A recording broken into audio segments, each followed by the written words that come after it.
शक्ति, मां शक्ति, मां शक्ति।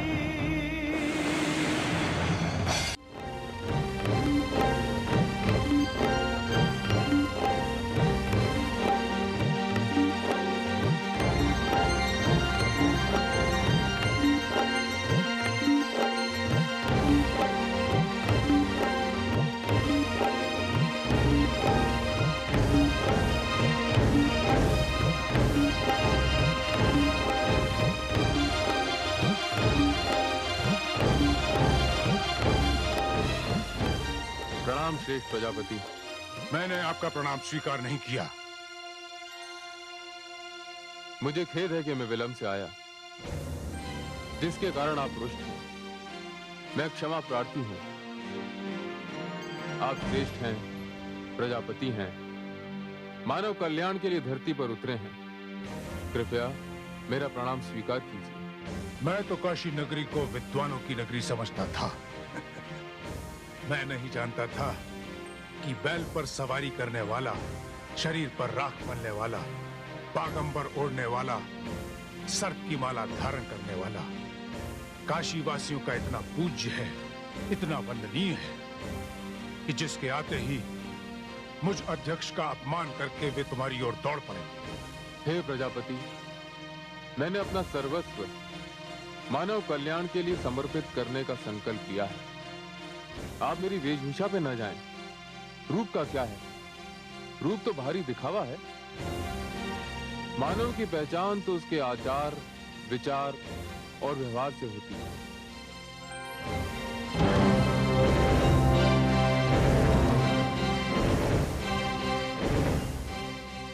तो तुम मुझे आचार विचार का पाठ पढ़ाने आए हो।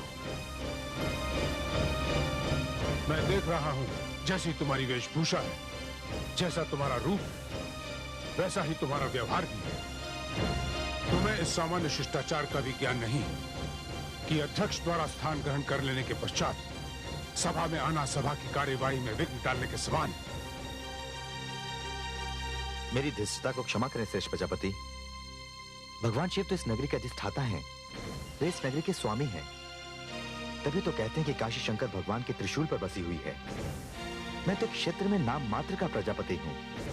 ये नगरी तो भगवान विश्वनाथ की नगरी है। भूलिए मत प्रजापति त्रिभुवन।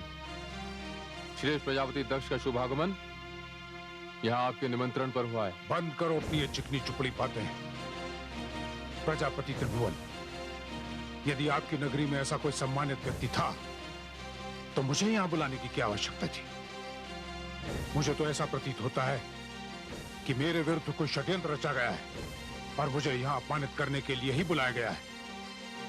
आमंत्रित करने वालों का उद्देश्य मुझे नीचा दिखाना ही था। नहीं नहीं प्रजापति, आप ऐसा न सोचें। विद्वानों के लिए नगरी पलकें बिछाती है। श्रेष्ठ जनों का जो मान सम्मान यहाँ हुआ है, वे उसे कभी नहीं भूलते। मैं भी नहीं भूल पाऊंगा यहाँ का अपमान। जैसे तुम, वैसी तुम्हारी ये नगरी और वैसे ही इस नगरी के लोग। पिताश्री, ये लोग अपनी भूल के लिए आपसे क्षमा मांग रहे हैं। नहीं पुत्री, मैं इन्हें क्षमा नहीं करूंगा। ये कोई श्रेष्ठ लोग नहीं है, मुझसे छोटे हैं, रूप और गुण में बहुत ही छोटे। चलो पुत्री। नहीं नहीं, ऐसा अनर्थ मत कीजिए प्रजापति। अभी अभी आपने स्वयं की श्रेष्ठता स्वीकार की है। श्रेष्ठ लोग तो छोटों को क्षमा करते ही रहते हैं। मैं तुम जैसे अशिष्ट असभ्य छोटे लोगों के साथ वार्तालाप करके अपनी वाणी को अपवित्र नहीं करना चाहता। बस प्रजापति बस, अब आप एक शब्द भी ना बोलें। आप शिव की नगरी में आकर शिव का अपमान कर रहे हैं। हमने आपको अतिथि समझकर आपको सहन किया, क्षमा किया। अब आप स्वयं सोचें और विचार करें कि आचार विचार और व्यवहार में कौन छोटा है और कौन बड़ा। प्रलाप बंद करो त्रिभुवन। मैं अभी इसी क्षण इस सभा को त्याग करके जा रहा हूं। चलो पुत्री।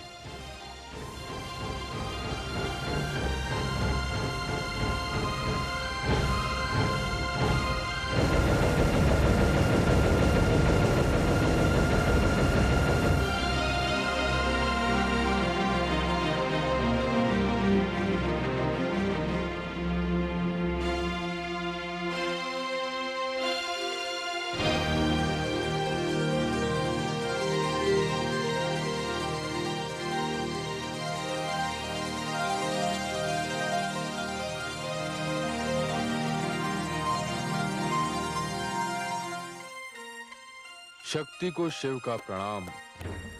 पिताश्री के व्यवहार के लिए मैं आपसे क्षमा मांगती हूँ। चलो पुत्री।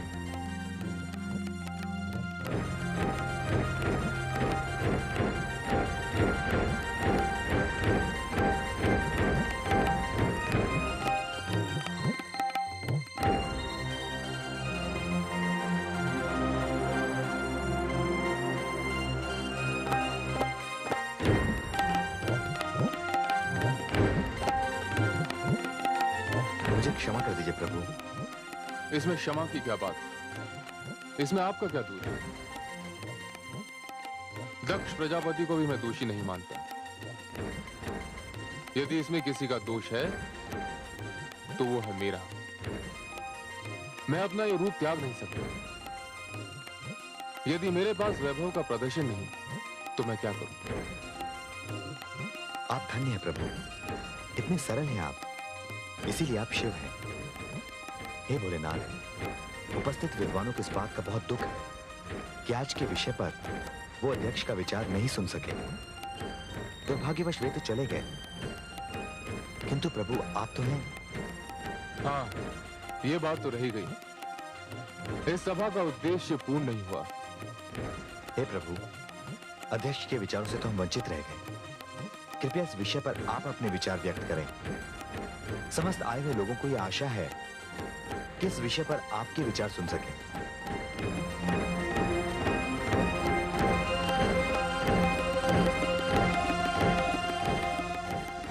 अपना स्थान ग्रहण करें।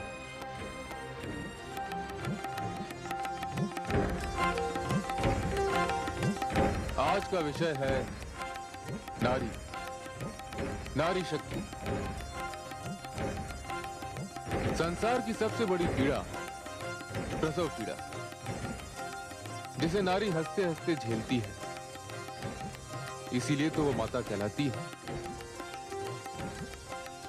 ब्रह्मा की भांति अपनी संतान का सृजन करती है, विष्णु की भांति अपनी संतान का लालन पालन करती है, अपनी संतान के शत्रुओं के लिए महेश बनकर उनका संहार भी करती है। इसीलिए तो वो शक्ति कहलाती है। धरती के बिना आकाश सूना है, लहरों के बिना सागर सूना है, और नारी के बिना सब कुछ सूना है। नारी ब्रह्मा की शक्ति है।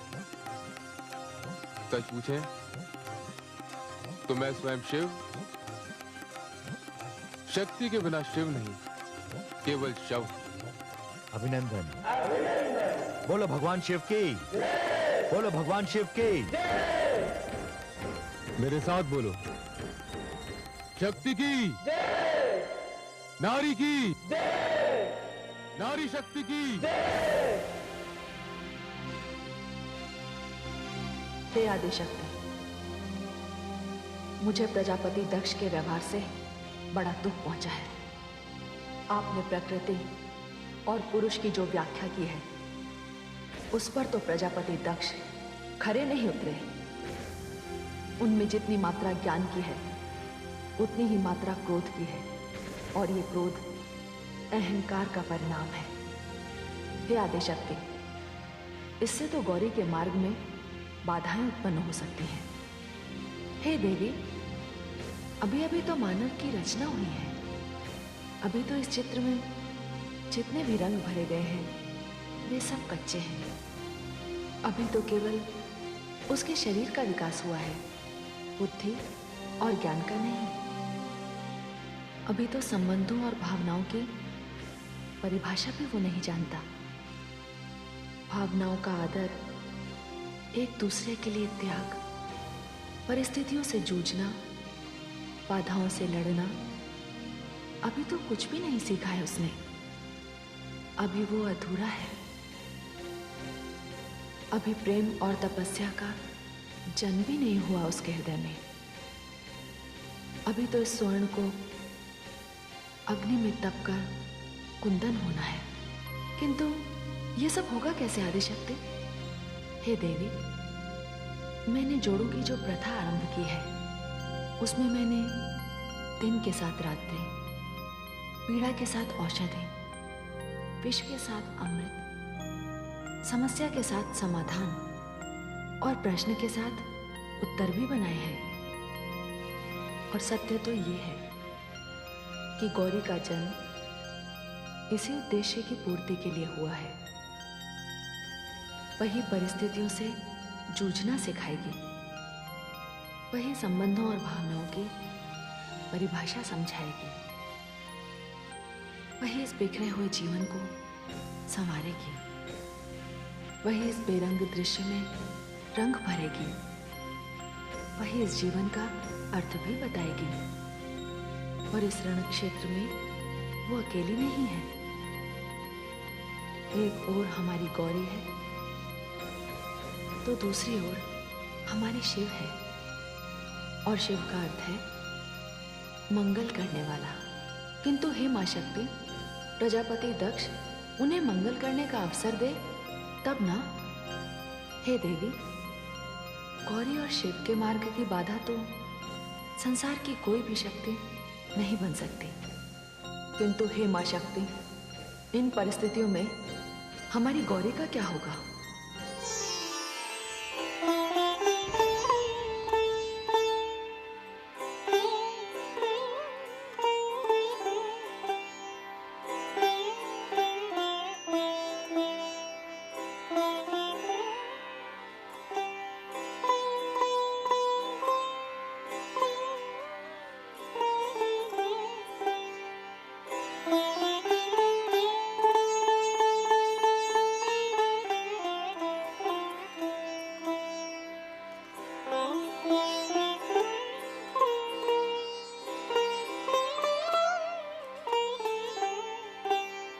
प्रणाम श्रेष्ठ प्रजापति।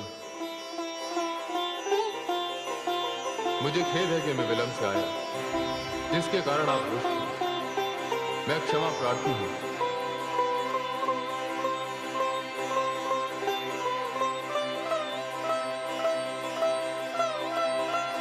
आप श्रेष्ठ हैं, प्रजापति हैं, मानव कल्याण के लिए धरती पर उतरे हैं। कृपया मेरा प्रणाम स्वीकार कीजिए।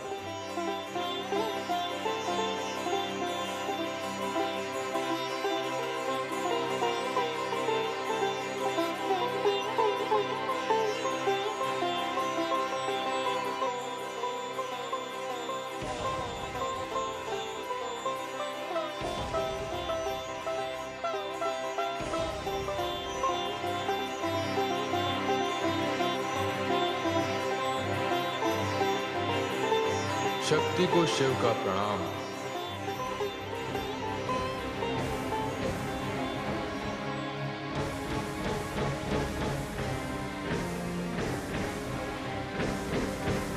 अरे आ गए, आ गए, आ गए।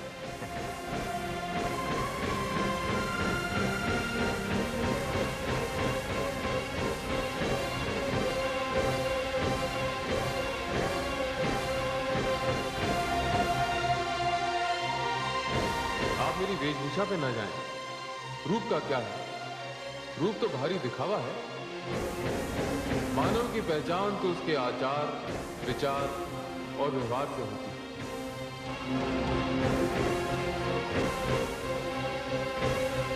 तो तुम मुझे आचार विचार का पाठ पढ़ाने आए हो?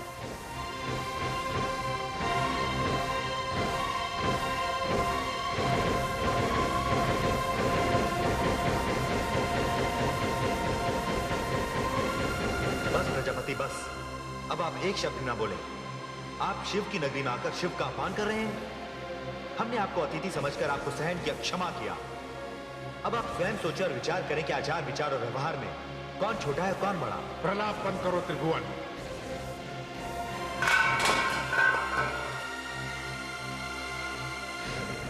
ये कैसी ध्वनि?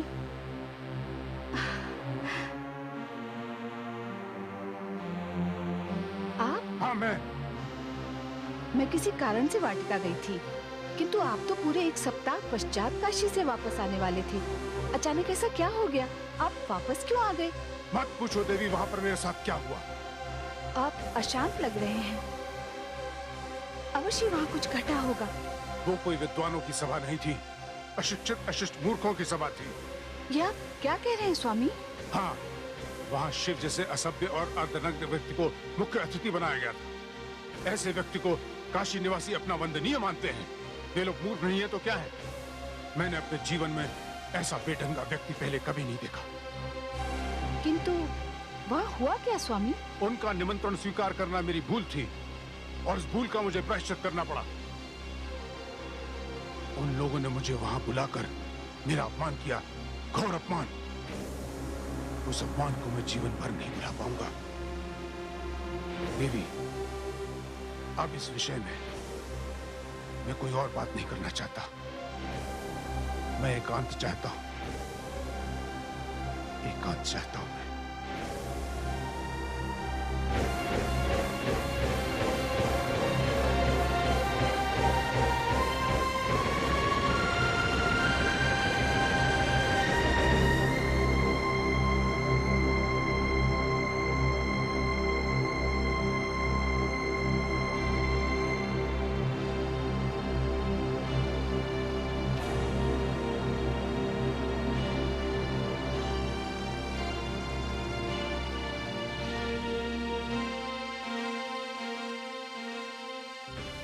गौरी, क्या बात है? कुछ सोच रही थी? नहीं, नहीं माताश्री। तुम्हारे पिताश्री बहुत अशांत हैं। क्या उनका अपमान हुआ वहाँ? अपमान? नहीं माताश्री, वहां तो उनका भव्य स्वागत हुआ। उन लोगों ने हमारे सम्मान में तो कोई कमी नहीं रखी। तो फिर सभा से वापस आने का कारण? माताश्री, सभा के विशेष अतिथि भगवान शिव थे। वे सभा में अध्यक्ष के आसन ग्रहण करने के पश्चात आए। ये बात पिताश्री को बहुत बुरी लगी। इसमें भूल भगवान शिव की थी। तब तो फिर तुम्हारे पिताश्री का क्रोधित होना अनुचित नहीं है। पर माताश्री, भगवान शिव ने विलंब से आने के लिए पिताश्री से क्षमा मांगी, पर पिताश्री ने उन्हें क्षमा नहीं किया। यहाँ तक कि उन्होंने भगवान शिव का प्रणाम भी स्वीकार नहीं किया। क्या? हाँ माताश्री, भगवान शिव ने अपने विशाल हृदय का परिचय दिया, किंतु पिताश्री ने अपने हृदय की विशालता का परिचय नहीं दिया। उन्होंने तो बारंबार भगवान शिव का अपमान किया। पर माताश्री, भगवान शिव की सरलता, उनकी नम्रता, उनकी शालीनता और उनका भोलापन तो बस देखते ही बनता था। इतना अपमान सहने पर भी उनके माथे पर बल नहीं पड़ा। उनके अधरों की मुस्कान नहीं गई। उनका वो मन भावन रूप देखकर तो मैं मंत्रमुग्ध हो गई। मैं उनके समक्ष नतमस्तक हो गई माताश्री। अच्छा, हाँ माताश्री, सचमुच ऐसा ही हुआ। भगवान शिव के व्यक्तित्व को देखकर मैंने जाना कि शिवम में सत्यम और सुंदरम का मेल कैसा होता है।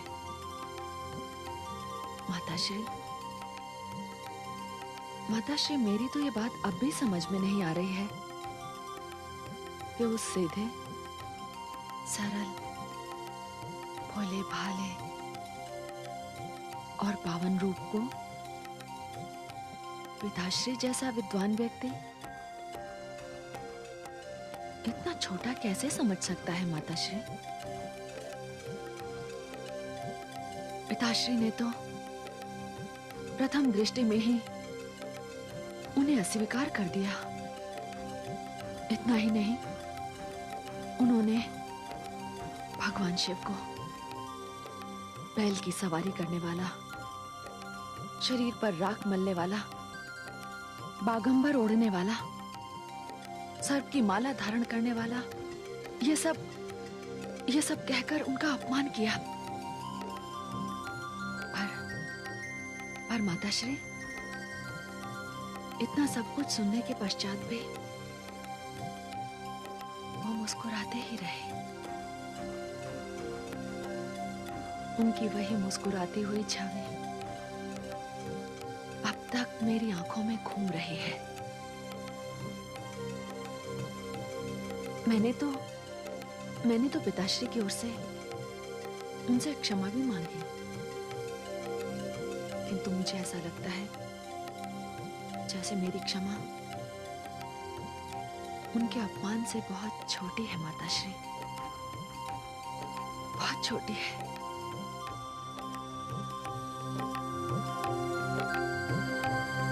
हे विधाता, ये तूने क्या कर दिया? वो काशी से जिसके लिए अपने हृदय में इतनी घृणा लेकर आए हैं, उसके लिए पुत्री के मन में इतना प्रेम उमड़ आया है। पिता और पुत्री दोनों ही हठी हैं। यदि इन दोनों का हट एक दूसरे से टकरा गया तो न जाने क्या होगा। मेरी गौरी की रक्षा करना भगवान, रक्षा करना।